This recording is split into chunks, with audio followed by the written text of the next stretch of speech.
অগত্যা অনিচ্ছা সত্ত্বেও সুচরিতাকে এই প্রস্তাবে রাজি হতে হলো। এই মুহূর্তে ওর সামনে আর কোনো পথ খোলা ছিল না। এইদিকে ওর বাবাকে নিয়ে ভাই বোনেরা হাসপাতালে চরম সংকটে দিন পার করছে। অবশেষে সুচরিতা বাচ্চাদের ও লাকিকে সাথে নিয়ে সাবেরার সাথে কল্যাণপুরের উদ্দেশ্যে রওনা হলো। সুচরিতা সবাইকে কল্যাণপুরে নামিয়ে দিয়ে হাসপাতালে হিমেলের কাছে চলে যায়। ও 7 দিন একটানা হাসপাতালে থাকলেও মাঝে ঘণ্টা দুয়েকের জন্য বাসায় এসে বাচ্চাদের দেখে যেত। এ সময় ওর পাশে ওর বড় ভাসুর ছায়ার মতো ছিল। হিমেলের এনজিওগ্রাম করানো হলো। 2টো ব্লক পাওয়া গেছে। ডাক্তারের সাথে সাথে রিং পরিয়ে দিল। এরপর হিমেল আর সুচরিতাকে কল্যাণপুরে আসলো। এর মাঝে ওর বাবাকে হাসপাতাল থেকে ছাড়া হলো। বিপদগুলো খুব সুন্দরভাবে পার হয়ে বাসাতে এসে সুচরিতা দুরেকা নফল নামাজ আদায় করে নিল। এদিকে হিমেল আর সুচরিতা ফিরে আসাতে ও শ্বশুরবাড়িতে আনন্দের বন্যা বয়ে গেল। হিমেলকে দেখে তুষি আর তাপসীও চলে আসলো। এই 3 বছর 2-3 বার তুষি আর তাপসী ওর বাবার সাথে হিমেল আর সুচরিতার বাসায় গিয়েছে। ও এখন এইচএসসি ফার্স্ট ইয়ারে পড়ে। ছাত্রী হিসেবে তাপসী বেশ তুখোড়, তাই ওর মামা খালারা সবাই প্রশংসায় পঞ্চমুখ। ও এক ঠ্যাং আকাশে আর এক ঠ্যাং পাতালে দিয়ে হাঁটে। তুষি এবার ক্লাস 9-এ উঠেছে। ও পড়াশোনায় বেশ ভালো। পাশাপাশি এক্সট্রা কারিকুলাম ভালো আছে, যেমন নাচ, গান, ডিবেট, সবটাতেই ভালো পারফরমেন্স। জোহরার মেয়েটাও লেখাপড়ায় ভালো, পাশাপাশি ভালো গান করে। তাহেরার মেয়েটা এবার ও লেবেল দিবে। রাজন এবার ক্লাস 10-এ উঠছে। লেখাপড়ায় ওই ফুফুতো বোনদের মতো অত তুখোড় নয়, তবে ও ভালো। এদিকে জেবা ক্লাস 2-তে উঠছে। ও ছাত্রী হিসেবে মোটামুটি। শাশুড়িমার বেশ গাল করে মেয়ের ঘরের নাতনিদের প্রশংসা করে। ওনার মেয়েরা শিক্ষিত হতে নাতনিরা লেখাপড়ায় ভালো। অপরদিকে ছেলের বৌমারা ওনার মেয়েদের মতো বিদ্যাধারী নয়, তাই তাদের সন্তানরা লেখাপড়ার অবস্থা তাথৈবচ।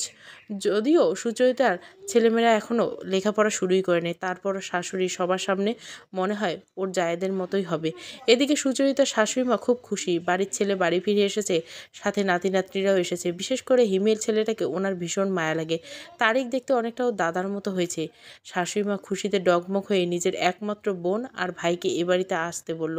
সেদিন বেশ সকালে হিমেল ওর ছেলেকে দেখতে ওনারা চলে আসলেন। সুচরিতা খেয়াল করলো এ বাড়িতে যখন ও থাকতো তখন ওর মামা শ্বশুর আর খালা শাশুড়ি যে এরকম আচরণ করতো, এখন ওদের আচরণ অনেকটা বদলে গেছে। যদিও মামাতো শ্বশুর হিমেলকে জামাই বানানোর খুব ইচ্ছে ছিল, কিন্তু হিমেল রাজি ছিল না বলে পরে নিজেকে সামলে নিয়েছে। কিন্তু এখন ওনার ভাবটা এমন, ওনার মেয়েকে বিয়ে করলে হিমেল এ বাড়ি ছেড়ে চলে যেত না। আর সুচরিতা এসে ওনার বোনের সাজানো সংসার ভাঙিয়ে ধরেছে। এজন্য এখন সুচরিতার সাথে ওনারা নেগেটিভ আচরণ করা শুরু করেছে। যেমন খালা শ্বশুরি বলে বসলেন, এত দৌড়ঝাঁপ করলে যে, লেখাপড়া করলে, চাকরির কোনো ব্যবস্থা করতে পারলে। সবাই তো আমার মেয়ে আর আমার বোনের মেয়েদের মতো নয় যে সংসার সামলে চাকরি করবে।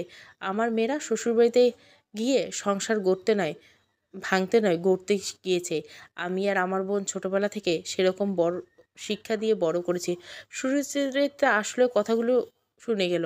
ও এটা বুঝলো খালা শ্বশুর এই কথাগুলো ওকে ছুঁড়ে মেরেছেন। কিন্তু যুদ্ধে জিততে হলে কখনো দুপা পেছোতে হয়, তাই সব কথার উত্তর সবসময় দিতে হয় না।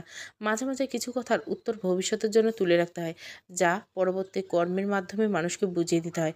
মামা শ্বশুর আর এক ধাপে এগিয়ে ওর খোঁচাটাকে অপমানের পর্যায়ে নিয়ে গেল।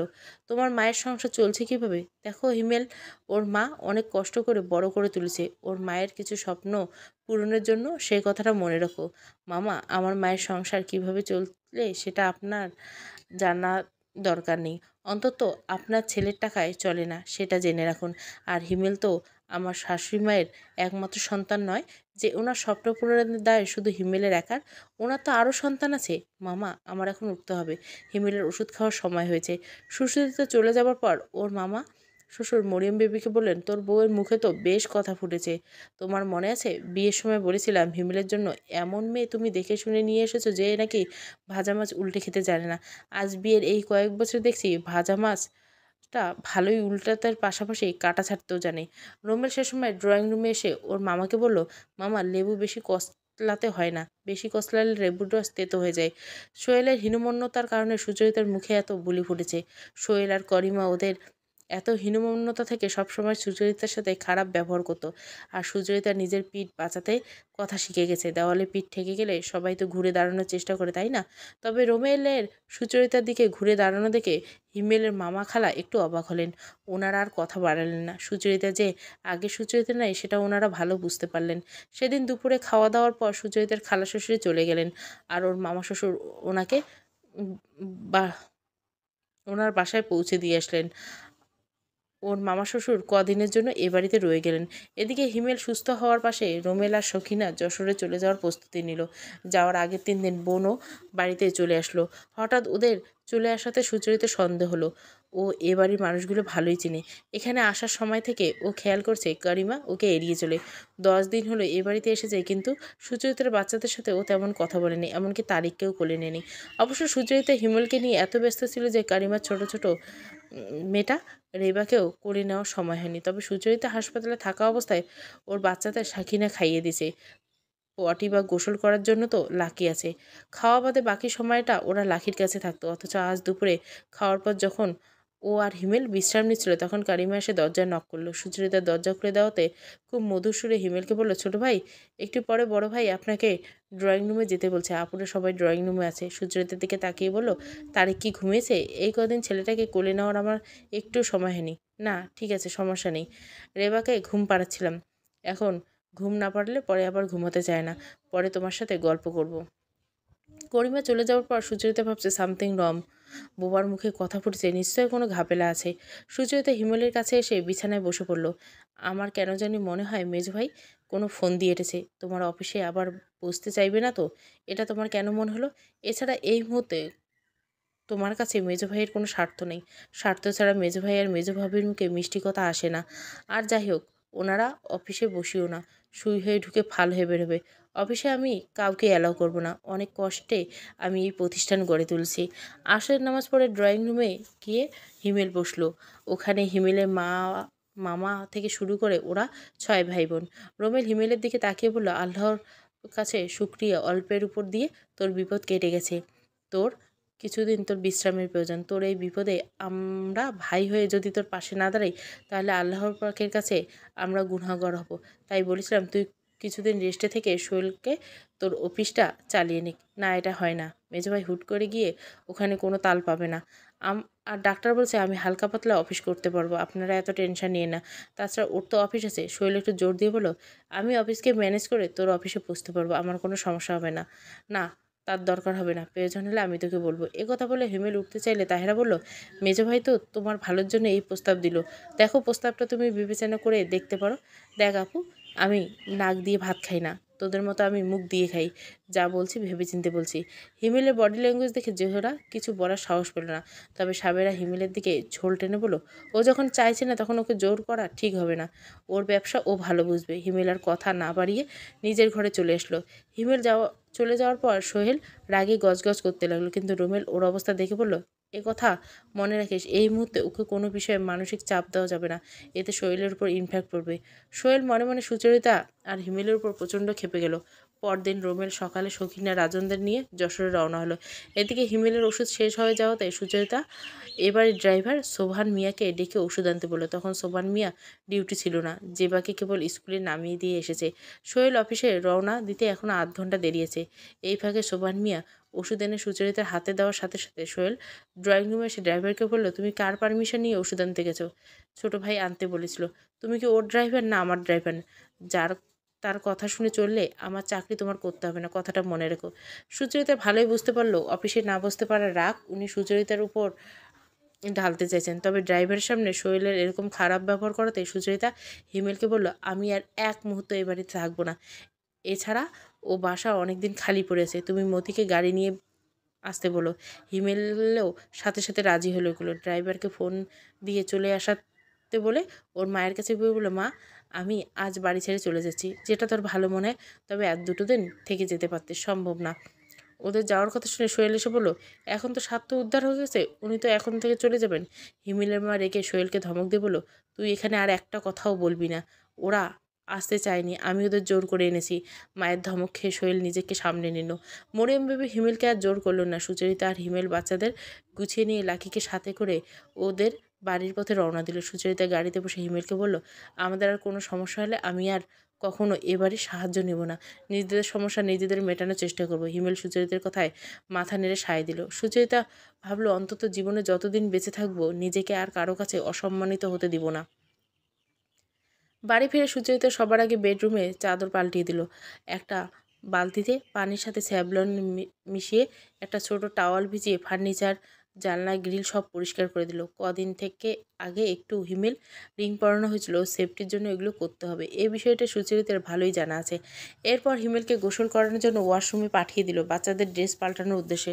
সমস্ত নোংরা কাপড়গুলো মেশিনে দিয়ে লাকিকে ঘর মুছতে বলল। এক চুলে খিচুড়ি আর এক চুলে মুরগির মাংস চাপিয়ে দিল। রান্নাটা হয়ে গেলে নিজেও গোসল করে ফ্রেশ হয়ে এসে জোহরের নামাজ পড়ে নিল। এরপর টেবিলে খাবার বেড়ে হিমেলা সুচরিতাকে ডাকলো আর একটা প্লেটে খিচুড়ি আর মাংস নিয়ে তাকিয়ে তারিককে খাইয়ে দিল। ওদের খাওয়া শেষ করে নিজেও খেয়ে নিল। অনেকদিন পর সুচরিতার হাতের রান্না খেয়ে হিমেল খুব তৃপ্তি পেল। বেশ খুশিতে গদগদ হয়ে সুচরিতাকে বলল, বাসায় এসে ঘণ্টাখানিকের মধ্যে তুমি লাঞ্চ রেডি করে ফেললে। অনেকদিন পর বেশ তৃপ্তি করে লাঞ্চ করলাম। আসলে কি জানো, নিজের ঘরের মতো সুখ পৃথিবীর আর কোথাও নেই। মেলা প্যাচাল পাড়া হলো, এবার ওষুধ খেয়ে একটু ঘুমাও। তোমার এখন নিয়ম মেনে চলতে হবে, আর অনিয়ম করার সুযোগ নেই। বাচ্চাদের কথা ভেবে জীবনটাকে গোছাতে হবে। আমি এখনও সেদিনের কথা ভুলতে পারছি না। আল্লাহ পাকের অনেক বড় রহমত ছিল আমাদের উপর, তাই তুমি মৃত্যুর মুখ থেকে উনি তোমাকে ফেরত পাঠিয়েছেন। তা অবশ্য ঠিক বলছো। হিমেল সেদিনের কথা ভুলতে পারবে না। সুচরিতার কথাই বা বয়স, অথচ আল্লাহ পাকের রহমতে বিপদে মাথা ঠান্ডা করে সিদ্ধান্ত নিয়েছে। ওর সাথে যখন বিয়ে হয় সুচরিতা তখন কেবল এসএসসি পাশ করছে। আজ ৮ বছরে এত ঝাঁকি ঝামেলার মতো পাস করলো, আর হিমেলের এত বড় বিপদটা আল্লাহর রহমতে ও ঠিক সামনে নিল না। আল্লাহ পাক ওকে যোগ্য জীবনসঙ্গিনী দান করেছেন। এর বেশ সুখেই সুচরিতার দিন সময় পার হতে লাগলো। ওর বাসার কাছে একটা ইংলিশ মিডিয়াম স্কুলে সুচরিতা চাকরি নিল। এখন তৈবাকে KG 1-এ ভর্তি করে দিচ্ছে, আর তাকিয়েকে প্লেতে ভর্তি করছে। স্কুল ডে কেয়ার সেন্টার থাকাতে তারিখকে ওখানে রাখে। লাকি এখন অনেকটা বড় হয়েছে, কিন্তু সুচরিতা তারিখকে লাকির কাছে রাখে না। যদি লাকি অনেক কেয়ারিং, তবু নিজের চোখের সামনে রাখার জন্য তারিখকে স্কুলের ডে কেয়ার সেন্টারে রেখেছে। তবে দুপুরের রান্নাটা লাকি করে। স্কুলে আসার আগে সুচরিতা মেইন তরকারি রান্না করে রেখে আসে। হিমেলও ব্যবসার তত্তর করে এগিয়ে যেতে লাগলো। মাঝে মাঝে হিমেলের মা এসে বেরিয়ে যায়, কখনো বা 2-4 দিন থেকে যায়। যে বউটা একসময় ওনার দু চোখের বীজ ছিল, তার প্রশংসায় উনি পঞ্চমুখ। সবার কাছে বড় মুখ করে সুচরিতার প্রশংসা করে। বউ MA পাস করছে, আর ছেলের যত্ন আত্তি করে, নাতি নাতনি সামলিয়ে চাকরি করে। সুচরিতা মাঝে মাঝে অনলাইনে সাহিত্য পেজে গল্প উপন্যাস লেখালেখি করে। এর মাঝে একটা বইও বের করছেন। এটা নিয়ে উনি অনেক গল্প করেন। তার বউ ভালো লেখেন, এক্ষেত্রে উনি প্রশংসা করে বেড়ান। তবে সেই প্রশংসা যেন ওনার মেয়েদের ছাপিয়ে না যায় সেই দিকে সতর্ক দৃষ্টি রাখেন। সুচরিতা এই বিষয়টা ভালোই খেয়াল করেছেন। ওর প্রশংসা করার আগে কায়দা করে এটাও বলে যান যে যে সুচরিতা এ বাড়িতে বউ হয়ে এসে দেখেছে তার ননদরা বেশ করিতকর্মা, তাই ওদের দেখে নিজেকে এভাবে তৈরি করতে শিখেছে। অথচ বাস্তবতা ছিল সম্পূর্ণ ভিন্ন। আল্লাহ পাক জানে ওকে লেখাপড়া চালিয়ে নিতে কতটা লড়াই করতে হয়েছে। যাক, সেসব দিনের কথা সুচরিতা মনে করতে চায় না, কারণ পিছনের কথা সবসময় ভাবলে মানুষ সামনের দিকে এগোতে পারবে না। রান্নার ক্ষেত্রে অবশ্য সুচরিতাকে পুরো ক্রেডিট দেন। ওর রান্না সবার থেকে ভালো। যদিও সুচরিতা শ্বশুরবাড়িতে গিয়ে না থাকে, কিন্তু শাশুড়ির অনুরোধে ঈদ শ্বশুরবাড়িতেই করে, আর ঈদের রান্নার পুরো দায়িত্ব উনি সুচরিতার উপর দেন। করিমা আর সাকিনা মশলা থেকে শুরু করে পেঁয়াজ কাটা, ধোয়া, রাখা, এমনকি পোলাওয়ের চাল ধুয়ে রাখে। সুচরিতা এসে রান্না বসায়। এ বিষয়ে করিমা বা সকিনা কেউ স্বাভাবিকভাবে নেয় না, কিন্তু সুচরিতা মনে মনে বেশ পুলকিত হয়। তবে সুচরিতার শাশুড়ি কেন ওকে এত প্যাম্পার করছে এটা সে ভালোই বুঝতে পারছে। সেবার ওর বাসায় শাশুড়িমা বেড়াতে এসে আকারে ইঙ্গিতে সুচরিতাকে আবারও ও বাড়িতে ফেরত যেতে বলেছেন। কিন্তু সুচরিতা এবার বেশ স্পষ্টভাবে ওনাকে বলেছেন, মা, আমার পক্ষে আর কখনো ভাবির সাথে একসাথে থাকা সম্ভব নয়। এত কুটকাছেলে উনি জানেন সেখানে মাথা ঠান্ডা করে চলা মুশকিল। আর উনি প্রচণ্ড মিথ্যে কথা বলেন। এখন আমার বাচ্চারা বড় হয়েছে, ওরা এসব কুটকাছেলে শিখুক, আমি চাই না। সুচরিতা একটা কথা শুনে বড় দীর্ঘশ্বাস ফেলে উনি বলেন, তোমাদের সবার চলে যাওয়ার জায়গা আছে, আমার কোথাও যাওয়ার জায়গা নেই। বড় বড় কয়েকটা বছর চলে গেল, তুমিও না থাকতে পেরে চলে আসলে, আর আমি 15 বছর ধরে ওকে হজম করে চলছি। বুঝতে পারছো প্রতিদিন আমাকে কত কিছু সহ্য করাতে হয়।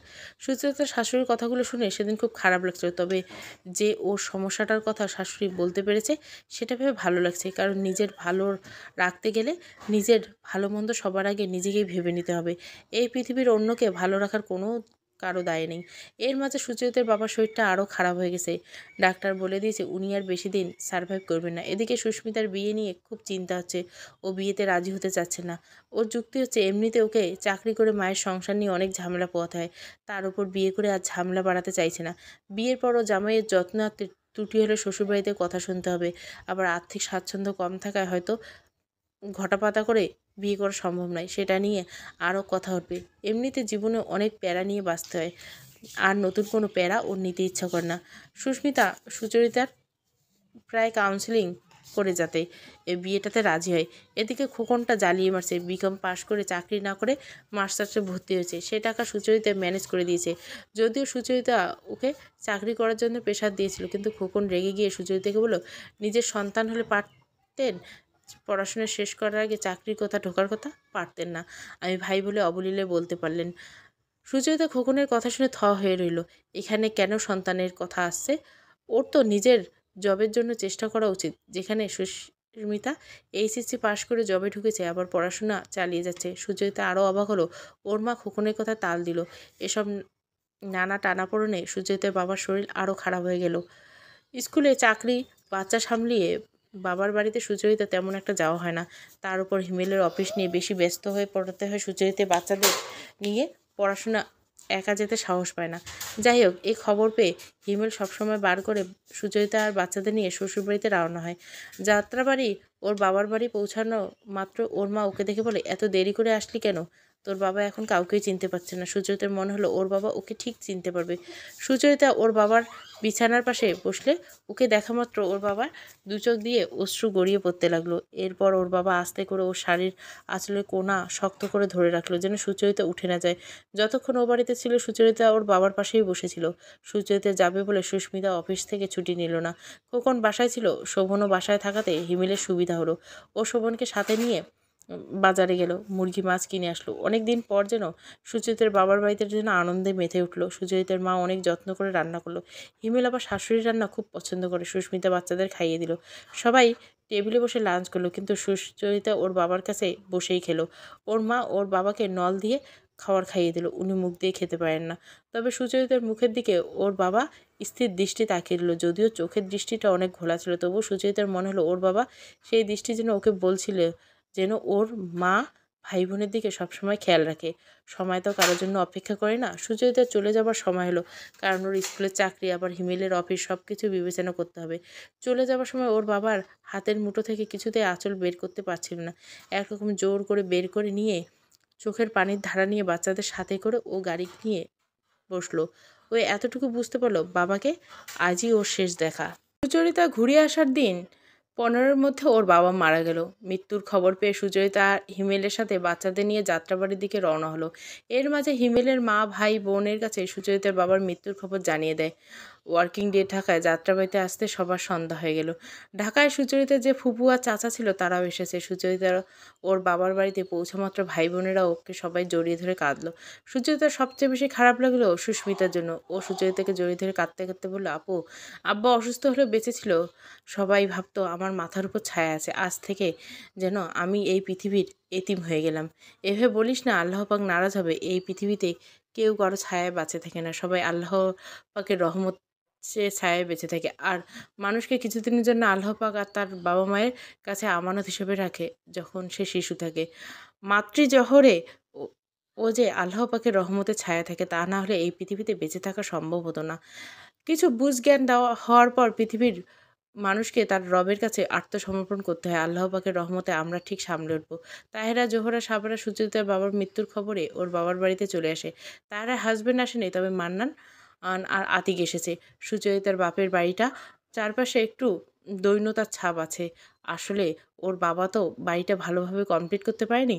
তার আগেই বেচারা অসুস্থ হয়ে পড়েন। এদিকে সংসার খরচ, ছেলেমেয়ের পড়াশোনা, ওষুধের খরচ, সব মিলিয়ে বাইরের সৌন্দর্য বৃদ্ধির কোনো অর্থ ব্যয় করতে পারেনি। এমনকি বাড়িতে চুনকামও করতে পারেনি। মাঝে মাঝে কিছু জায়গায় নোনা ধরে আছে। জোহরা আর সাবেরা হাজবেন্ড নাক সিটকাচ্ছে চারপাশে দেখে। সোহেলের মাঝে সিটকানো ভাব আছে। ইদানিং সুস্মিতা মানুষের এসব দৃষ্টিভঙ্গি ইগনোর করা শিখে গেছে। কিছু কিছু মানুষের অন্তরের মনে হয় কয়লার থেকেও কালো, তাই শোকে কিংবা তাপে তাদের ব্যবহারে কোনো পরিবর্তন হয় না। এই শোকের বাড়িতে এসে মান্নান তার নোংরা মানসিকতার বহিঃপ্রকাশ করছে। সুস্মিতা ডেকে জিজ্ঞাসা করলো, তোমার বাবার দাফন কাফনের ব্যবস্থা করার জন্য পর্যাপ্ত টাকা আছে তো? না থাকলে আমার কাছে আছে। ওর কথা শুনে সুস্মিতা যারযাপনে অবাক হলো, কিছুটা অপমান বোধ করলো। ওখানে কয়েকজন প্রতিবেশী এবং সুচিতার আত্মীয় স্বজন ছিল। সুস্মিতা ভাবছে মানুষের মৃত বাড়িতে এসে কেমন করে এই ধরনের কথা বলতে পারে, যেখানে ওরা প্রতি বছর বার্থডেতে থেকে ওর বাবার চিকিৎসা করাছে। এটা ঠিক হিমেল ওদের কিছুটা সহযোগিতা করছে, তার এই নয় যে ওরা হিমেলের উপর ভরসা করে ওর বাবাকে হাসপাতালে ভর্তি করেছে। অথচ বারবারের চিকিৎসা খরচ বেশ ব্যয়বহুল। সুস্মিতার ইচ্ছে ছিল মুখের উপর শক্ত ও দু কথা শুনিয়ে দিতে, কিন্তু শেষ পর্যন্ত নিজেকে সামলে নিয়েছে। আজ ওর বাবা মারা গেছে। ওদের এত স্বল্প জ্ঞান সম্পন্ন মানুষের কথায় হয়তো আঘাত পেয়েছে, তাই বলে জেনে বুঝে শোকের সময় কটু কথা বলতে ওর ইচ্ছে করলো না। তাই ঠান্ডা মাথায় বলল, আপনি এতটা ভেবেছেন বলে ধন্যবাদ, তবে সেই ব্যবস্থা করা হয়ে গেছে। এ কথা বলে সুস্মিতা ওদের সামনে থেকে চলে যায়। সব ফর্মালিটিগুলো মেনটেন করে সুচরিতার বাবাকে দাফন করার জন্য মসজিদের কবরস্থানে নিয়ে যাওয়া হলো। ওই সময় শোভন আর খোকনকে সুচরিতা জড়িয়ে ধরে কান্নায় ভেঙে পড়ল। সুচরিতা ওদেরকে বুকে জড়িয়ে নিয়ে ভাবছে, ওর বাবার মৃত্যুর খবর হয়তো খোকনকে পরিবর্তন হতে পারে। দেখা যাক, সামনের দিনকে অপেক্ষা করছে। এশার আজানের পর ওদের বাবার দাফন সম্পন্ন হলো। এরপর আত্মীয় স্বজনরা চলে যেতে লাগলো। হিমেল সুচরিতাকে এখানে রেখে মা বাবা ভাইদের সাথে বাড়ির পথে রওনা ছিল। সুচরিতা লাকিকে তারিক আর তাকিয়াকে দেখে রেখে আসতে ওয়াশরুমে গোসল করতে চলে গেল। ওরা সবাই গোসল করে এসে কোরআন শরীফ তেলাওয়াত শুরু করলো। প্রতিবেশীরা বাসায় খাবার দিয়ে গেছে, সেই খাবার দিয়ে ওরা ডিনার করে নিল। শুধু মা কিছু খেতে পারলো না। ওর মায়ের দু চোখে ঘুম নেমে এলো। সুজিতার ওর মায়ের দিকে তাকিয়ে খুব মায়া হলো। শেষবারের মতো ওর বাবা বিছানাতে টয়লেট করতো, সেগুলো ওর মাকে সামলাতে হতো। সারাদিন ওর মা বাবাকে নিয়ে ব্যস্ত থাকতো। সকালে রাইস টিউবে খাওয়ানো থেকে শুরু করে সব কিছু ওর মা দেখভাল করতে হয়েছে। আজ ওর মাকে ভীষণ পরিশ্রান্ত লাগছে, তারপরে ওর বাবার জন্য কান্নাকাটি করছে। এখন দু চোখ জোরে ঘুম আসাতে সুচরিতা কেউ ওনাকে জাগালো না, কারণ জেগে থাকলে অনবরত কান্না করবে। তো এবার তাকিয়ে আর তারি গাছ খুব শান্ত হয়েছে। সুচরিতা ভাবছে, আল্লাহ পাক মানুষকে বুদ্ধি বিবেচনা দিয়ে দেন, সেই কারণে ওরা হয়তো এত শান্ত হয়েছে। রাত গভীর হলো, সবাই ঘুমিয়ে পড়ছে। শুধু সুস্মিতা আর সুচরিতার চোখে ঘুম নেই। সুস্মিতা বিছানায় শুয়েছিল। সুচরিতা জেগে আছে বলে ও বিছানা থেকে উঠে এসে সুস্মিতাকে বলল, আপু তোমার কি ঘুম আছে? না কিছু বলবি? না তেমন কিছু না। আজকে মান্নান ভাইয়ের কথা শুনে আমি যার জীবনে অবাক হয়েছি। এই কথা শোনার সাথে সাথে সুচরিতার অ্যান্টিনে সজাগ হয়ে গেল, কারণ ওরা কাউকে সম্মান করে কথা বলতে জানে না। মানুষকে অসম্মান করতে পারলে মনে হয় ওরা খুব আনন্দ পায়। তাই বিছানা থেকে তাড়াতাড়ি নিয়ে উঠে এসে সুস্মিতাকে বলে, কী হয়েছে? আমি তখন ড্রয়িং রুমে সবাইকে শরবত দিচ্ছিলাম। প্রতিবেশীরা, আমাদের আত্মীয় স্বজন, তোমার শ্বশুরবাড়ির লোক মানুষজন অনেকক্ষণ হয়ে এসেছে, সবাইকে লেবুর শরবত দিচ্ছিলাম। সমস্ত আত্মীয় স্বজনের মাঝখানে উনি আমাকে জিজ্ঞাসা করলেন, আপার দাফন কাফনের টাকা আমাদের কাছে আছে কিনা, না থাকলে ওনার কাছ থেকে নিয়ে নিতে। আমার খুব আত্মসম্মান লেগেছে। তা তো লাগারই কথা, কিছু মানুষ কখনো কি কথা বলতে হয় সেটা সেন্সটাই থাকে না। সুচরিতার মনে হয় মান্নানের উপর প্রচণ্ড বিরক্ত হলো। সুস্মিতা সামনে নিজেকে খুব ছোট হতে লাগলো। হাজার হোক শ্বশুরবাড়ির মানুষের বলে কথা, উনি নিজেও ছোট হলেন এবং হিমেলকে সবার সামনে ছোট করলেন। এসব করে মানুষ কী যে লাভ পায় কে জানে।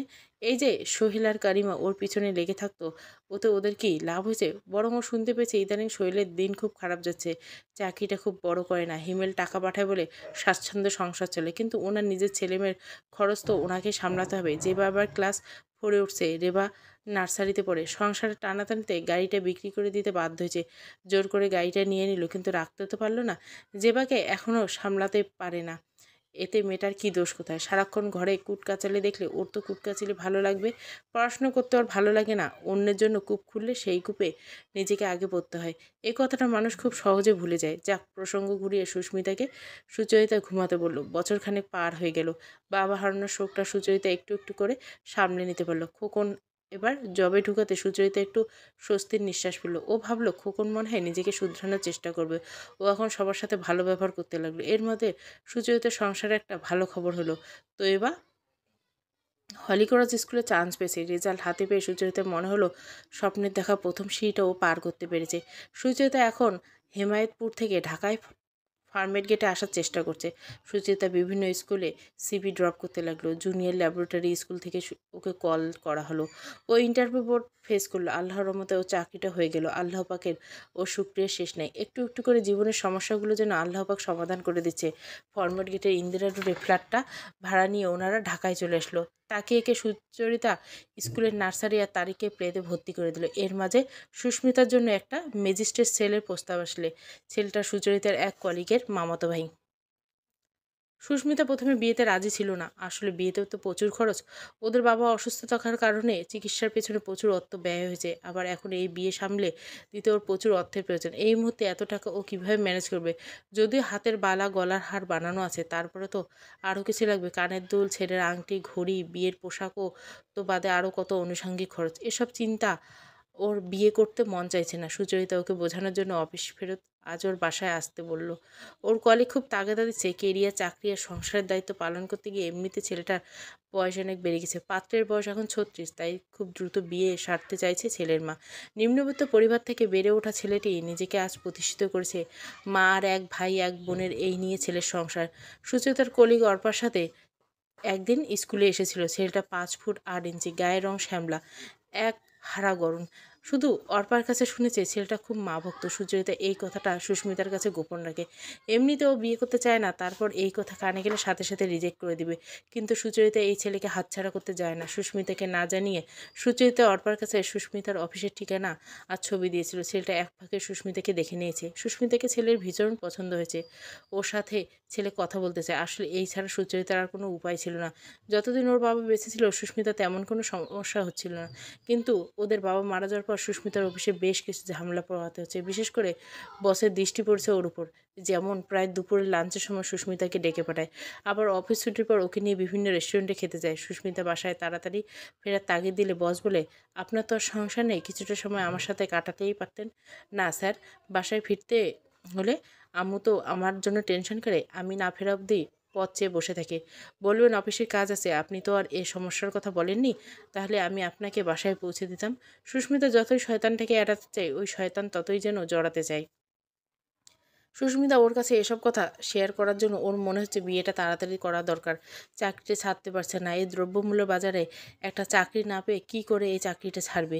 এই সব নানা কারণে আজ সুস্মিতা সুচরিতার বাসায় এসেছে। আজ বৃহস্পতিবার থাকায় সুচরিতা স্কুল থেকে তাড়াতাড়ি বাসায় আসতে পেরেছে। বৃহস্পতিবার 12টা পর্যন্ত ক্লাস হয়। এরপর 2 ঘন্টা প্লে ক্লাস করানো হয়। বাচ্চারা মনের আনন্দে নানা ধরনের ইনডোর গেম খেলে। এদিকে এক ধরনের সমস্যা, নাকি 1 সপ্তাহের জন্য ওর দেশের বাড়িতে বেড়াতে গেছে। কবে আসবে তার ঠিক নেই, আবার নাও আসতে পারে। স্কুল থেকে বাসায় এসে পোশাকটা চেঞ্জ করে চুলোয় ভাত চাপিয়ে দিল। আর এক চুলায় ডাল বসিয়ে তারিকা তাকিয়ে স্কুলের ড্রেস চেঞ্জ করে দিল। ভাত আর ডাল হয়ে গেলে ডিম ভাজি আর বেগুন ভাজি করে টেবিলে খাবার দিয়ে দিল। এর মাঝে হিমেল ও তৈবাকে নিয়ে চলে এসলো। ওরা ফ্রেশ হয়ে এসে খাবার টেবিলে বসে পড়লো। সুচরিতা একটা প্লেটে ভাত, ডাল আর ডিম ভাজির নিচে তাকিয়ে আর তারিককে খাইয়ে দিয়ে ঘুম পাড়িয়ে দিল। হিমেল লাঞ্চ করে অফিসে চলে যাওয়ার পর সুচরিতা খেয়ে নিয়ে রান্না করা একটু থালা বাসন ক্লিন করলো। ডোরবেলটা বেজে উঠলো। তো এবার দরজা খুলে চিৎকার করে বললো, আম্মু, খালামণি এসেছে। সুচরিতা কিচেন থেকে বের হয়ে সুস্মিতাকে জিজ্ঞাসা করলো, লাঞ্চ করে এসেছিস? না। ফ্রেশ হয়ে আয়, টেবিলে খাবার বেড়ে দিচ্ছি। সুচরিতা কিচেনে গিয়ে ভাত, ডাল, বেগুন ভাজি, ডিম ভাজি আর 2 পিস ইলিশ মাছ ভাজি সুস্মিতাকে খেতে দিল। ফ্রেশ হয়ে সুস্মিতা টেবিলে এসে খেতে বসলো। লাকি চলে যাওয়াতে বেশ সমস্যায় পড়ছি। তেমন কিছু রান্না করতে পারলাম না, আজকে এই নিয়ে খেয়ে নে। কি যে বলো আপু, আমার তো এগুলোই খেতে মজা লাগে। খাওয়া শেষ করে 2 বোন এসে বিছানায় বলল। সুচরিতা একটু ইতস্তত করে সুস্মিতাকে বলল, আমি তোকে না জানিয়ে কিছু কাজ করে ফেলছি। কি করছে? আগে বল, তুই রাগ করবি না? উমা, এটা কি বললে তুমি? রাগ করার মতো হলে তো আমি রাগ করতে পারবো না। না, পারবি না। ঠিক আছে, বলো শুনি। আমি তোকে না জানি ওই ম্যাজিস্ট্রেট ছেলেটাকে তোর অফিসের ঠিকানা দিয়েছি। ছেলে তোকে পছন্দ করেছে, এখন তোর সাথে কথা বলতে চাই। সবাই যখন করে ফেলছো তখন আর জিজ্ঞাসা করার কী দরকার? ছেলের সাথে দেখা করতে কখন কোথায় যেতে হবে সেটা বলতে পারো। রাগ করিস না বোন, দেখ না তোর অফিসের বস তোর সাথে কি শয়তানি শুরু করছে। ওদিকে খোকনের মতিগতি ঠিক লাগে না। এছাড়া বিয়ে করার একটা সঠিক বয়স আছে, সুযোগ থাকলে সেই বয়সে বিয়ে করা উচিত। এসব নানা দিক বিবেচনা করে তোর এখনই বিয়ে করা উচিত নয়। সুস্মিতা আর কিছু বলল না। পরদিন শুক্রবার থাকায় একটা রেস্টুরেন্টে সুস্মিতা আর সারোয়ার নিজেদের মধ্যে দেখাশুনে সেরে নেয়। সারোয়ারের সুস্মিতাকে ভালোই লেগেছে। ছেলে মেয়ের পছন্দ হওয়াতে যাতে 2 পরিবারের সম্মতিতে সুস্মিতা আর সারোয়ারের বিয়ে হয়ে যায়। খোকন সুস্মিতার বিয়েতে একজোড়া কানের দুল গিফট দেয়।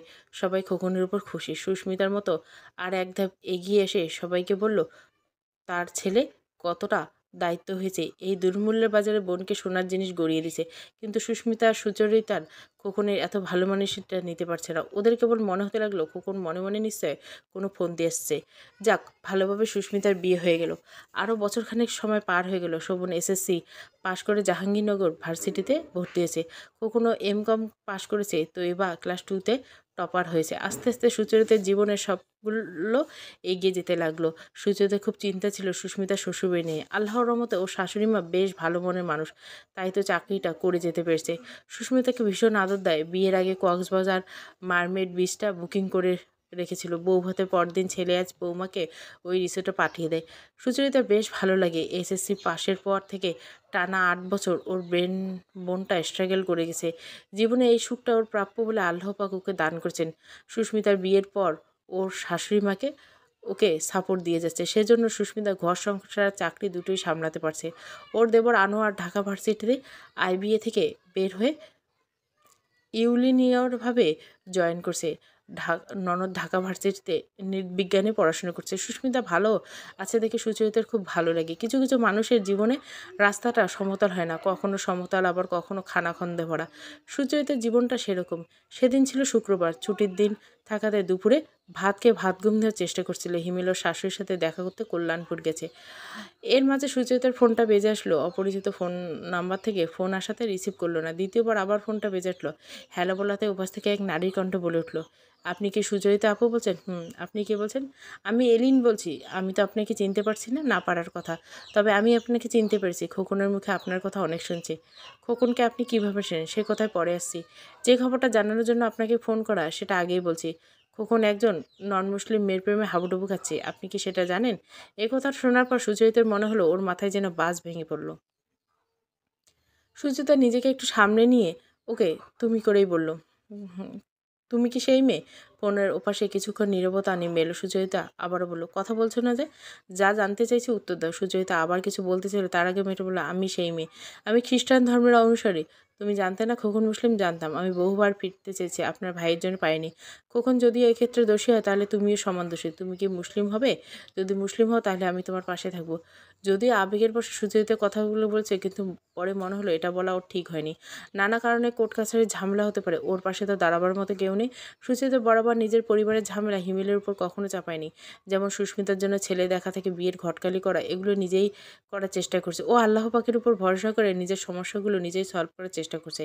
আর খোকন এই ঝামেলা তো অনেক জটিল। না, আমার পক্ষে আমার ধর্মকে ছাড়া সম্ভব না, আর আমার পরিবার তা মেনে নিবে না। আমার বোনও একজন মুসলিম ছেলেকে বিয়ে করছে। তারপর কী হয়েছিল? বিয়ের 3 বছর পর ওকে ছাড়িয়ে নিয়ে এসে আমার বাবা মা খ্রিস্টান ছেলের কাছে বিয়ে দিছে। এটা যেন তুমি খোকনের সাথে সম্পর্কে জড়ালে কেন? তোমাদের রিলেশন কতদিন? আমি ওকে অনেক বোঝানোর চেষ্টা করছি, কিন্তু ওকে মানাতে পারিনি। আমি ওর বড় বোন বলে আপনাকে জানানো দরকার, তাই জানালাম। দেখেন, আপনি যদি ওকে বোঝাতে পারেন। আমরা 5 বছর ধরে সম্পর্কে আছি। এই কথা বলে মেয়েটা ফোনের লাইন কেটে দিল। সুচরিতার খুব অসহায় লাগলো। ওর পরিবারে এই ধাক্কা কীভাবে সামলাবে? ওর শ্বশুরবাড়ি এত ঝামেলা সত্ত্বেও মায়ের মুখের দিকে তাকিয়ে খোকনের পড়াশোনার খরচ চালিয়েছে। এই ভেবে একদিন ওর মায়ের দায়িত্ব পালন করবে, সেদিকে চিন্তা না করে আরও যেন ঝামেলা টেনে এলো। খোকনের উপর ওর প্রচণ্ড রাগ হলো। এ ধরনের একটা কাজ করার আগে খোকনের ওর মায়ের কথা ভাবা উচিত ছিল। মায়ের জন্য সুচরিতার খুব টেনশন হচ্ছে। এমনিতে ডায়াবেটিস ও হাই প্রেশার। যদি খোকন সত্যি সত্যি ওই মেয়েকে বিয়ে করে, ওর মতো অসুস্থ হয়ে যাবে। এদিকে সুচরিতা আর সুস্মিতা শ্বশুরবাড়িতে এসব নিয়ে নানা কথা উঠবে। সুচরিতা এখন মাথা খারাপ হওয়ার জোগাড়। কোনো উপায়ন্ত না দেখে সুস্মিতাকে ফোন দিল। হ্যালো আপু, কেমন আছো? ভালো। তোমার গলায় এমন শোনাচ্ছে কেন? হিমেল ভাইয়ের শরীর ভালো আছে তো? ভালো। তুমি? আমি ভালো আছি। তোর ফোনের পাশে কেউ নেই? একটা বিশাল ঝামেলা হয়েছে। না, কেউ নেই। তুমি বলো। খোকন তো একটা খ্রিস্টান মেয়ের সাথে সম্পর্কে। তুমি কি করে জানলে? ওই মেয়ে ফোন দিয়েছিল। মেয়ে কী বলছে? ও বলছে ও ধর্ম ছাড়তে পারবে না। সেক্ষেত্রে আমরা যেন খোকনকে সামলাই। আপু, আমার মনে হয় এই ঘটনা অনেকদিন গড়িয়েছে। সেই জায়গা থেকে খোকন এবং ওই মেয়ে কারো ফিরে আসা সম্ভব নয়। তাই তোমাকে ফোন দিয়ে ওরা দায় সারতে চেয়েছে। হয়তো খোকনের বুদ্ধিতে ওই মেয়ে তোমাকে ফোন দিয়েছে। ওদের সম্পর্ক কতদিন? 5 বছর। এতদিন ধরে ওরা রিলেশন আছে, আর এখন মনে হলো তোমাকে জানানোর কথা? যত সব ফালতু কথা। আমি তো তোমাকে আগেই বলেছিলাম। তা তো বলেছিলি। আমি ভাবলাম আব্বার মৃত্যুর পর ওর ভিতরে চেঞ্জ আসবে, তোর বিয়েতে সোনার দুল বানিয়ে দিল। যদিও তুমি আমি টাকাটা দিয়েছিলাম, তবুও নিজ উদ্যোগে পুরো বাড়িটা মেরামত করলো। চুনকামও লাগিল। এগুলো ওর ভাড়ামি। নিজের অপকর্ম ঢাকতে এসব করছে। আমরা যেন ওর উপর থেকে দৃষ্টি সরিয়ে নেই। আর কী যেন করেছে আল্লাহ পাক জানে। তুই কি করে ফিরে আসছিস? আমি খুব সকালে আম্মার ওখানে যাব, তুইও চলে আসিস। ছুটির দিন বলে খোকন বাসায় থাকবে, ওকে সামনাসামনি সব জিজ্ঞাসা করব। সুচরিতা হিমেলকে কিছু জানালো না। যদিও হিমেল কল্যাণপুর থেকে ফিরে সুচরিতার মুখের দিকে তাকিয়ে জিজ্ঞাসা করলো, তোমার মুখটা অমন শুকনো দেখাচ্ছে কেন? শরীর ঠিক আছে তো? না, আমি ঠিক আছি, আমার মন বলছে তুমি ঠিক নেই। লাকি চলে যাওয়াতে তোমার উপর লোড বেশি পড়ছে, তার উপর না করা একজন ফুল টাইম বুয়া রেখে দাও। তা তো রাখাই যায়, কিন্তু আমি তো বাসায় থাকি না, বুয়া কখন আসতে বলো তা ঠিক। তবে তুমি স্কুল থেকে আসার বাসায় আসতে, তখন আসতে বলো, তখন থেকে সন্ধ্যা পর্যন্ত থাকবে। লাকির আশা করে লাভ নেই, ওকে মনে হয় এবার বিয়ে দিয়ে দিবে। ওর বাবা মা ফোন দিয়ে টাকা চেয়েছে। ঠিক আছে, ও না আসলে বুয়ার খোঁজ তো করতে হবে। আমি কাল একটু যাত্রাবাড়ি যাব, বেশিক্ষণ থাকবো না। সকালে তোমাদের নাস্তা বানিয়ে দিয়ে চলে যাব, 12টার দিকে আবার চলে আসবো। দুপুরের রান্নাটা আমি করব, তুমি মতিকে সকাল 7টায় আসতে বলো। হঠাৎ যেতে চাইলে কোনো সমস্যা? অনেকদিন আম্মাকে দেখি না, তাই যেতে যাচ্ছে। ঠিক আছে, যাও। পরদিন খুব ভোরে উঠে সুচরিতা নাস্তা বানিয়ে দিয়ে সকাল 7টার মধ্যে ড্রাইভার মতির সাথে গাড়ি নিয়ে বের হলো। জিগাতলা থেকে সুস্মিতাকে উঠিয়ে নিল। ছুটির দিন সকাল 7:30টার মধ্যে যাত্রাবাড়ি পৌঁছে গেল। এত সকালে দু বোন দেখে ওর মা একটু অবাক হয়ে জিজ্ঞাসা করলো, কী ব্যাপার এত সকালে তোমরা দু বোন একসাথে? কোনো সমস্যা? সুস্মিতা একটু ঝাঁস নিয়ে বলল, সমস্যা আমাদের না, সমস্যা তোমার। তোমার ছেলে কী সব কাহিনী করে বেড়াচ্ছে, তার খোঁজ রাখো। একথা বলে দু বোন সাথে ড্রয়িং রুমে আসলো। কার কথা বলছিস তোরা? কার কথা বলবো? তোমার দুই ছেলে তো শয়তানের চেলা। বড়টা দেখা দেখে ছোটটা বধ হয়েছে। ওকে কত করে বললাম টিউশনি জোগাড় করতে, না, সে কথা কানে গেল। টিউশনি করলে নাকি পড়াশোনায় ডিস্টার্ব হবে। সুচরিতা একটু বিরক্ত হয়ে সুস্মিতা গেল, শোভনের প্রসঙ্গ এখন থাক, সে প্রসঙ্গে কথা বলতে আসছি বলে সেটা বল। আমার আবার তাড়াতাড়ি ফিরতে হবে। সুচরিতার মা একটু রেগে গিয়ে বলল, কি বলতে আসছিস সেটা আগে বল। সুচরিতার মায়ের দিকে তাকিয়ে বলল, খোকন কোথায়? ওর ঘরে ঘুমাচ্ছে। আপনি কি জানেন ও নাকি একটা খ্রিস্টান মেয়ের প্রেমে হাবুডুবু খাচ্ছে? আমি বিশ্বাস করি না আম্মা, ওই মেয়ে নিজে থেকে ফোন করে আমাকে জানিয়েছে। খোকনকে ট্রাপে ফেলতে জানতেই পারে। এ সময় খোকন ড্রয়িং রুমে এসে সুচরিতাকে বলল, তুমি কখন এলে? কিছুক্ষণ হলো। তুই কি এলিন নামে কাউকে চিনিস? হ্যাঁ, ও আমার ফ্রেন্ড। সুস্মিতা একটু ঝাঁঝিয়ে বলল, আসলে ফ্রেন্ড নাকি বন্ধুর থেকে আরও বেশি কিছু? কি বলতে চাইছো তুমি? আমি কি বলতে চাইছি তা তুমি ভালো করেই বুঝতে পারছো। সুচরিতা সুস্মিতার দিকে তাকিয়ে বলল, তুই থাম, আমি বলছি। তোমার সাথে কি ওই মেয়ের প্রেমের সম্পর্ক আছে? যদি থেকেও থাকে তাতে কি? ও বলছে আমি যদি কোনো ওকে বিয়ে করি তাহলে ও মুসলিম হবে। কিন্তু ও তো বলছে। সুচরিতার কথা শেষ হওয়ার আগে ওর মা খোকন বলল, ওরা যা বলছে তা কি সত্যি? হ্যাঁ সত্যি, তবে ও বলছে ও মুসলিম হবে। আমি এক্ষুনি ওকে ফোন দিচ্ছি, ফোন দিয়ে লাউড স্পিকারে দিচ্ছি, তোমরা সবাই শোনো। খোকন সাথে সাথে এলিনকে ফোন দিল। ওপাশ থেকে ফোন তুলতে খোকন বলল, এলিন কেমন আছো? ভালো। তুমি কাল আপার সাথে কথা বলছো? হুম, আপুকে বলছে আমি মুসলিম হব। সুচরিতা কথা শুনে সুস্মিতার দিকে তাকালো। সুস্মিতা সুচরিতার সাথে আই কন্ট্যাক্ট করলো। ফোনটা রেখে খোকন বলল, শুনলে তো? তোমরা কি বলো? সুস্মিতা রেগে গিয়ে বলল, হ্যাঁ শুনলাম। শোনো, এইটুকু মনে হলো ওই মেয়ে একটা আস্ত ফট। কালও আমাকে ফোন দিয়ে বলছে কখনোই মুসলিম হবে না, তোকে ওর জীবন থেকে সরে যেতে বলছে। আমি তোমাদের কথা বিশ্বাস করি না। তোমার বিশ্বাস অবিশ্বাসে কিছু যায় আসে না, তবে তুমি ওই মেয়েকে বিয়ে করলে তোমার সাথে আমার কোনো সম্পর্ক থাকবে না। আমি বুঝে পাই না যে তুমি এই ঝামেলায় জড়ালো কেন। এখানে কি মুসলিমের অকাল পড়েছে? সুচরিতার কথা সুস্মিতা বলল, আমিও সম্পর্ক রাখবো না। আমার নতুন বিয়ে হয়েছে, তোমার জন্য শ্বশুরবাড়িতে আমি কোনো কথা শুনতে পারবো না। খোকনের এই কাহিনী সুচিতার মনে হলো এই জীবনে ওকে আর কত ধকল সইতে হবে কে জানে। একটা সাইক্লোন যখন বয়ে যায় তখন প্রকৃতিতে যেরকম বিধ্বস্ত লাগে, আর সুচরিতা আর সুস্মিতাকে তেমন লাগছে। আজ 10 বছর ধরে ওরা দু বোন মায়ের সংসারের তৈটাকে টেনে যাচ্ছে, কিন্তু আজও তীরে ভেরাতে পারল না। যাকে মাঝি বানাতে জন্য ওরা সহায়তা করলো সে মাঝি হলো না, তবে অন্যের নৌকা চালানোর দায়িত্ব নিয়ে নিজের অস্তিত্বের সাথে বেইমানি করলো। গাড়িতে বসে দু বোন এ প্রশংসে কথা কোনো বলল না। ড্রাইভার আছে, ওর কানে এ খবর পৌঁছালে ভাইরাল হয়ে যেতে পারে। সুস্মিতা জিগাতলায় নামিয়ে দিয়ে বাসায় ফিরে ডোলবেল বাজালো। হিমেল দরজা খুলে সুচরিতার চেহারার দিকে তাকিয়ে বলল, তোমাকে এরকম বিধ্বস্ত লাগছে কেন? আম্মার শরীর ঠিক আছে তো? আপাতত ঠিক আছে, তবে যে কোনো মুহূর্তে একটা দুর্ঘটনা ঘটে যেতে পারে। এটা কেমন কথা, খুলে বলো। খোকন বিয়ে করে ফেলছে মানে? কি বলছো? কাকে বিয়ে করছে? মেয়ের পরিচয় জানি না, এত ডিটেল জানি না, তবে মনে হচ্ছে ও বিয়ে করে ফেলছে। আম্মার এত আদরের ছেলে সারা জীবন যেই ছেলেকে নিয়ে গর্ব করলো সেই ছেলে এমন বেইমানি করবে আম্মা কখনো কল্পনা করেনি। বাড়ি থেকে বের হয়ে আসার সময় আম্মার মুখের দিকে তাকাতে পারছিলাম না, খুব কষ্ট হচ্ছিল আমার। হিমেলের মনটা খারাপ হয়ে গেল। সুচরিতা হিমেলের কাছে এলিনার ধর্ম পরিচয় গোপন রাখলো, এবং সুস্মিতা আর সুচরিতা বলে দিয়েছে ও যেন শ্বশুরবাড়িতে এই মুহূর্তে খোকনের এই অপকর্মের কথা যেন গোপন করে, আর কথা বাড়িয়ে তাড়াতাড়ি রান্নাঘরে রান্না শেষ করলো। কাজের লোক না থাকলে সুচরিতার উপর খুব চাপ পড়ে। এমন সময় তৈবা এসে বলল, তুমি একা একা নানির বাড়িতে বেড়াতে গেলে, আমাকে নিলে না কেন? আমি আনন্দ নিয়ে নানির বাড়িতে বেড়াতে যাইনি, এটা আমার নসিবে নাই। আমি গিয়েছি একটা দরকারি কাজে। তুমি স্কুলের হোমওয়ার্ক করছো? আমি তো করেছি, কিন্তু তাকে আর তারেক সকাল থেকে খেলছে। আম্মু, তোমার কি মন খারাপ? তো একটু মন খারাপ, তোমার হোমওয়ার্ক করা শেষ হলে তুমি ওদের সাথে খেলা করো। সুচরিতা তৈবাকে এসব জানাতে দিতে চায় না। সুচরিতা ভাবছে, ছোট ভাবলেও ওরা আসলে বড়দের থেকে অনেক বেশি বোঝার চেষ্টা করে। পরবর্তীতে অনেক সময় নিজেদের জীবনে এর প্রভাব ফেলে। দুদিন পার হয়ে গেল। সংসারের ব্যস্ততায় সুচরিতার মায়ের কাছে ফোন দেওয়া হয়নি, ইচ্ছে করে দেয়নি। এমনিতে ওর নিজেরও অনেক জ্বালা, তার উপর যেচে এইভাবে যন্ত্রণা নেওয়া কোনো মানেই হয় না। চাইলে সুচরিতা নিজেকে সরিয়ে রাখতে পারে। মা বাবা যেমনই হোক, তাদের বিপদ আপদে সন্তান না ছুটে এসে থাকতে পারে না। এছাড়া বাবা মায়ের ঋণ কোনোদিন কোনো সন্তান শোধ করতে পারবে না। সুচরিতা এর ব্যতিক্রম নয়। ও ভাবছে স্কুল থেকে ফিরে মাকে একটা ফোন দিবে। ছুটির দিন বাদে সুচরিতা রাতে একটু ডিনার করে নেয়। সকালে আবার নিজের স্কুল, বাচ্চাদের স্কুল, হিমেলের অফিস সব সামলানোর জন্য ওকে আর হিমেলকে খুব ভোরে ঘুম থেকে হয়। ওরা দুজন নামাজ পড়ে দুজনেই ব্যস্ত হয়ে পড়ে। সুচরিতা বাচ্চাদের টিফিনের সকালে নাস্তা সব রেডি করলো, আর হিমেল বাচ্চাদের পোশাক পরিয়ে দিল, ব্যাগ গুছিয়ে দেয়। সেদিন সব গুছিয়ে বের হতে যাবে, সে সময় শোভনের ফোন আসে। মোবাইলে স্ক্রিনে শোভনের ফোনটা দেখে সুচরিতার বুকটা ধক করে ওঠে। ফোন রিসিভ করতে ওপাশ থেকে শোভন বলে, আপা, আম্মার মনে হয় হার্ট অ্যাটাক হয়েছে। তুই কী করবি যে? আমি ভার্সিটি যাওয়ার জন্য রেডি হলাম, ওই সময় আম্মা প্রচণ্ড ঘেমেছিল। প্রেশার মেপে দেখি 180, উপরে 100। বুকে প্রচণ্ড ব্যথা। পাশের ডিসপেন্সারি থেকে ডাক্তার ডেকে আনলাম। উনি তাড়াতাড়ি হাসপাতাল নিয়ে যান বললেন। তুই সুস্মিতাকে ফোন দিয়েছে? হুম। ওরা সিলেটে শ্রীমঙ্গলে বেড়াতে গেছে। খোকন কই? বাড়ি থেকে বের হয়ে গেছে। তুমি তাড়াতাড়ি এসো, সাক্ষাতে কথা হবে। তুই আম্মাকে নিয়ে বারডেমে নিয়ে আয়, আমি আসছি। সাথে সাথে সুচরিতা আর হিমেল বাচ্চাদের সাথে তৈরি হয়ে নিল। তো এবারকে হলিক্রস স্কুলে নামিয়ে দিয়ে তাকিয়ে তারিখকে স্কুলে নামিয়ে দিয়ে সুচরিতা ছুটি নিল। হিমেলকে সুচরিতাকে বারবেডে হাসপাতালে নামিয়ে দিয়ে নিজের অফিসের দিকে রওনা হলো। আজ বায়ারদের সাথে হিমেলের একটা জরুরি মিটিং আছে। সুচরিতাকে হাসপাতালে পৌঁছানোর মধ্যে শোভনও পৌঁছে গেল। ওদের মাকে একটা হুইল চেয়ারে বসিয়ে সুচরিতা ইমার্জেন্সির দিকে নিয়ে গেল। ভাগ্য ভালো ছিল, তাই একটা সেমি কেবিন পেয়ে গেল। মায়ের সাথে ওর চিকিৎসা শুরু হয়ে গেল। ডাক্তার অবশ্য ওদের আশ্বস্ত করলো অ্যাটাকটা মাইল্ড হয়েছে। সুচরিতার করিডোরে বসে শোভনকে জিজ্ঞাসা করলো, বাসায় কী এমন ঘটলো আমার শরীর এই অবস্থা হলো?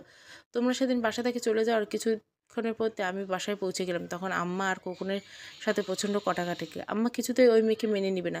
তখন খোকন বলে, ও ফিরে আসার কোনো উপায় নেই, ওই মেয়ের সাথে ওর বিয়ে হয়ে গেছে। তখন আম্মা রেগে গিয়ে ওকে বাসা থেকে বের হয়ে যেতে বলল, এবং আরও বলে দিল ও যেন সম্পত্তির অধিকার নিয়ে কখনো এবারে মুখও না হয়। ও কি সাথে সাথে বের হয়ে গেল? হুম। ওকে দেখে মনে হলো ও যেন এই অপেক্ষাতে ছিল। ও চলে গিয়েছে, ভালোই হয়েছে, আপদ বিদায় হয়েছে। তুই তো 3 বছর পর বের হয়ে আম্মার পাশে দাঁড়াবি। শোভন বলল, ঘটনা তো এখানেই শেষ নয়। ও আম্মার নামে গ্রামীণ ব্যাংক থেকে ব্যবসার নাম করে 2 লক্ষ টাকা লোন নিয়েছে। আম্মা সে টাকা ফেরত চেয়েছে। ও বলেছে সুস্মিতা আপুর কানের দুল বানিয়ে দিয়েছে আর বাড়ি মেরামত করে, এতেই সব টাকা খরচ হয়েছে। আমি আর সুস্মিতা যে বাড়ি মেরামতের জন্য টাকা দিলাম তার কী হলো? সেই কথা তো অস্বীকার করছে। এখন ওই লোন শোধ করতে হবে। প্রতি সপ্তাহে লোনের কিস্তি চাইতে লোক আসছে। না দিতে পারলে চক্রবৃদ্ধি হারে ওই লোন বাড়তে থাকবে। মানুষ কতটা খারাপ আর নীচ হলে খোকনকে না দেখলে হয়তো সুচরিতা জানতেই পারতো না। মায়ের সাথে এভাবে জোচ্চুরি করলো। ও হাসরের ময়দানে আল্লাহ পাকের কাছে কী জবাব দেবে? 5 বছর পর সুচরিতা আর সুস্মিতার অনেক টানাপোড়েনের আর চেষ্টায় মায়ের লোন সব শোধ করছে। খোকন চলে যাবার ওদের মা 2-3 বছর ভালোই সুস্থ ছিল। ওই ধাক্কাটা সামলাতে নিতে সময় লেগেছে। এখন নিজেকে অনেক সামলেছে। সুস্মিতার একটা ছেলে হয়েছে। সারোয়ার এবার প্রমোশন হয়ে ডেপুটি সেক্রেটারি পদে পদান্বিত হয়েছে। সুচরিতার জীবন স্রোত ভালোভাবে বয়ে চলছে। তাকিয়ে হলিক্রস স্কুলে চান্স পেয়েছে। ও এখন ক্লাস 4-এ পড়ে। তারিখ বছর সেন্ট জোসেফ স্কুলে চান্স পেয়েছে। বাড়িতে এখন পার্মানেন্ট কাজের বউ আছে। তারপর সুচরিতা ওর পরিবারের জন্য রান্নাটা নিজ হাতে করে। সুচরিতা এতদিন যেন ওর কষ্টের ফল পেতে শুরু করেছে। আল্লাহ পাক কাউকে নিরাশ করে না। একদিকে যেমন বান্দার পরীক্ষা করেন, তেমনি অন্যদিকে ভরিয়ে দেন। হিমেলের ব্যবসার অনেক উন্নতি হয়েছে। পৃথিবীটা বেশ কয়েকটা দেশে ওর গার্মেন্টের মান চলে যায়। সুচরিতার মনে হয় এই পৃথিবীতে যারা সৎ থাকে, যে সমস্ত বিপদ আপদ আল্লাহর রহমতে সামনে এগিয়ে যেতে পারে। ওদিকে সোহেলের সংসারের অবস্থা খুব একটা ভালো না। এর মাঝে সোহেলের একটা ছেলে হয়েছে, সংসার চালাতে হিমশিম। যেবা আবার এসএসসি পরীক্ষা, রেবা ক্লাস 3-তে পড়ে। ওর মতো ছেলে মামুন এবার নার্সারিতে ভর্তি হয়েছে। শাশুড়ি ওদের নিয়ে খুব চিন্তা করে। সোহেলের ডায়াবেটিসের অবস্থা ভালো না, সুগারের সময় বেশি থাকে। রোমেল এবার অবসরে গেছেন। ওর ছেলেরা আনসারুল্লাহ থেকে কম্পিউটার ইঞ্জিনিয়ারিং পাশ করছে। ও এখন মাস্টার্স করার জন্য চেষ্টা করছে। রোমেল অবসরে কিছু অংশ টাকা আর কানাডায় সামনের মাসে পাড়ি জমাবে। ওর বোন ক্লাস 3-তে পড়ে। দুই ভাই বোনের বয়সের ব্যবধান অনেক। সংসারের খরচ সামলাতে গিয়ে রোমেলের ফ্ল্যাট কেনা হয়নি। সোহেল, রোমেল আর মা ভাবছে হিমেলকে কিভাবে এ বাড়িতে আনা যায়। হিমেল যদি ফিরে আসতে রাজি হয় তাহলে এই বাড়িটা ভেঙে ওরা 5 তলা করবে। রোমেল ওর মাকে বলল, মা, এই কাজটা তোমাকেই করতে হবে। হিমেল কি আমাদের কথা শুনবে? ওর সাথে যে ধরনের ব্যবহার করা হয়েছে তা তো না শোনারই কথা। তবে তুমি হিমেলকে বলবে না মা, তুমি সুচরিতাকে বলবে। ও রাজি হলে হিমেল অমত করতে পারবে না। এই খবর বোনদের কানে পৌঁছলে ওনা রিম রাজি হয়। কারণ কোনো বোনেই এখন বাপের বাড়ি গিয়ে বেড়াতে পারে না। শরীরের আর্থিক অবস্থা ভালো না থাকায় এসব দায়িত্ব পালন করতে চায় না। আর কারিমা এগুলো দায়িত্ব পালন করতে চায় না। কিন্তু হিমেল আর সুচরিতা যতদিন ছিল মনের আনন্দে বাপের বাড়িতে বেড়াতে গিয়েছে। তাই এরা জানে হিমেল এ বাড়িতে আসলে আরও আগের মতো বাপের বাড়িতে নাইর খেতে যেতে পারবে। এর মাঝে টাকা পয়সা জনিত ঝামেলায় জোহরার স্বামী মান্নানের চাকরি চলে গেছে। জোহরার মেয়ে অরিন্দে এবার নর্থ সাউথ থেকে BBA পাশ করছে। তাহেরা এর মাঝে একটা দুর্ঘটনা ঘটে গেছে। হার্ট অ্যাটাক করে ওর স্বামী মারা গেছে। এরপর থেকে তাহেরা একাই ওর সংসারের দায়িত্ব পালন করে যাচ্ছে। মেয়ে সন্তান হয়েছে বলে তাহেরাকে শ্বশুরবাড়ি থেকে সম্পত্তি থেকে বঞ্চিত করেছে। ওর আর কোনো সম্পত্তির দাবি নিয়ে কোনোদিন শ্বশুরবাড়িতে যাওয়া হয়নি। ওর স্বামীর পেনশনের টাকা নিয়ে মিরপুরে 10 নম্বর 1200 স্কোয়ার ফ্ল্যাটে কিনে নিয়েছে। সময় তো কারোর জন্য বসে থাকে না। প্রতিটি মানুষ তার কর্মফল ভোগ করে। ওর মেয়ে এবার নর্থ সাউথ থেকে BBA পাশ করে ব্যাংকে জব করছে। সাবেরার সময়টা ভালো যাচ্ছে না, যদিও তাপসী সামুল্য মেডিকেল থেকে MBBS পাশ করে BCS দিয়ে স্বাস্থ্য ক্যাডারে জয়েন করছে। বর্তমান গাজীপুর সদর হাসপাতালে কর্মরত। তুষি সামুল্য মেডিকেলে ইন্টার্ন করছে। কিন্তু সাবেরার স্বামী আতিকের শরীরে ক্যান্সার ধরা পড়েছে। সাবেরা অবসরে গিয়েছে। আতিক এখন 4th স্টেজে। ওদের পুরো পরিবারটার উপর ভালোই ধকল যাচ্ছে। সুচরিতা আর হিমেল আতিকে দেখতে গিয়েছিল। সাবেরা বাড়ি গিয়ে অনেক দিন পর সুচরিতা ওর বাবার কথা মনে পড়ে যায়। কেননা আতিকের মুখ দিয়ে খাবার খেতে পারে না, তাই নাকে নল দিয়ে খাওয়ানোর ব্যবস্থা করা হয়। আতিককে দেখে এসে সুচরিতা ভাবছে মানুষের জীবনে বড়ই ক্ষণ, অথচ এই জীবন নিয়ে কতই না অহংকার। আজ যে ভালো সে কাল সে ভালো থাকবে তার কোনো গ্যারান্টি নেই। আল্লাহ পাক এই জন্য কোরআনে বলেছেন, উনি যাকে ইচ্ছা যাকে ইচ্ছা ফকির বানাতে পারে, কাউকে সুস্থতা দান করতে পারে, আর কাউকে রোগে সুখে রাখতে পারে। আল্লাহ হাদায়ত, মৌত, রিজিক মালিক, সব কিছু তারই এতিমখানা।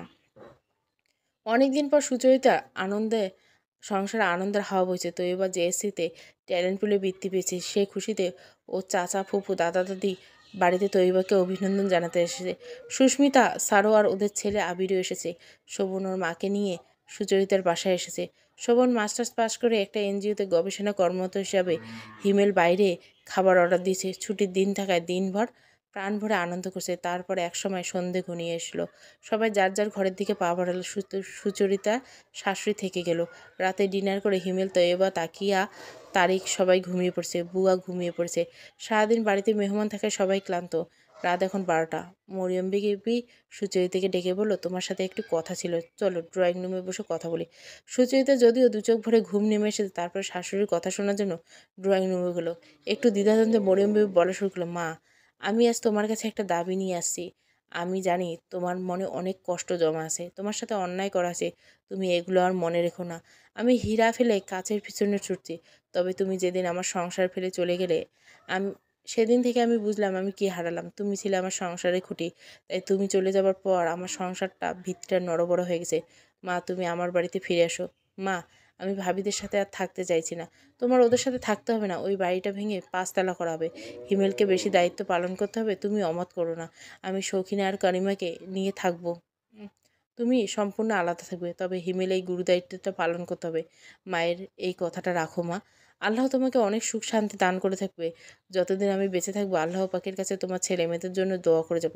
আপাতত 2 তলা করা হবে। তুমি 2 তলায় থাকবে, 1 তলায় আমি ওদের নিয়ে থাকবো। তুমি জীবনে এতটা সয়েছে বলে আল্লাহ পাক তোমাকে এতটা সুখ সমৃদ্ধি দিয়েছে। সুচরিতা আর অমাত করেনি। শাশুড়িও ও বাড়িতে ফিরে যাবে বলে কথা দিল। হারানো মানিক ফিরে পেলে মানুষের মুখ যেমন জ্বলজ্বল হয়, তেমনি সুচরিতার শাশুড়ির মুখটা এই কথা শুনে ঝলমল করে উঠল। সুচরিতাকে জড়িয়ে ধরে 2 চোখ দিয়ে আনন্দের অশ্রু ছেড়ে দিল। সমাপ্ত। গল্পটা ভালো লাগলে অবশ্যই লাইক, শেয়ার এবং সাবস্ক্রাইব করবেন। পুরো গল্পটা প্লেলিস্টে পেয়ে যাবেন।